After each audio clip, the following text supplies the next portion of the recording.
Yabona nje kusho ukuthi lo mfana uthe ngeke ngihlulwe inkomo mina.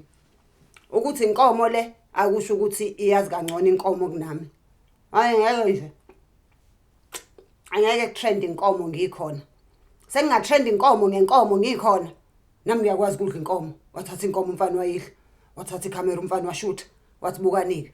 Inkomo iyangihlula yini mase kufikwa ekudleni inkomo. Inkomo manje. Shukumisa abantu. Bafuna ukutshengisa ukuthi nabo bayayazi inkomo. Ngeke bahlulwe inkomo ngenkomo. Hayi. Angazi.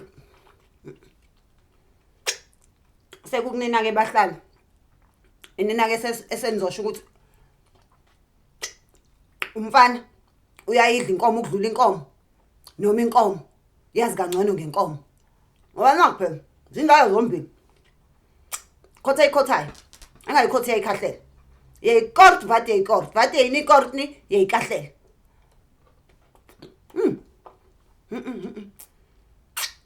Asazi ke mhlambe kwenza nokunyuka kwama price ezitolo. Abantu abiza amafutha, yabiza inyama. Ngcono umuntu akhotha okukhona eduze kwakhe. Abantu sebeyaphawula nje phela ngoba siyakuthanda ukuphawula. Kodwa nani kunini nanisishuthela into enidlayo. Kunini sasihala sibona konke ukudla esingakwazi sibona wena ama prawns, wena ama lobster, wena ama pasta, wena abani. Nishuthe nisifakele. Wonke umuntu ke ushutha ukudla kwakhe akufake. Nomfana ubedla inkomo, washutha inkomo, wafaka inkomo.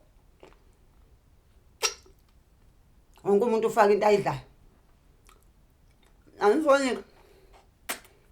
Uwina inkomo ngokudla inkomo noma kuwina umfana ngokudla inkomo. Ubani umphathi wenkomo phakathi kwenkomo nalo mfana? Ngizozwa ngani? Please subscribe to my YouTube channel for more videos.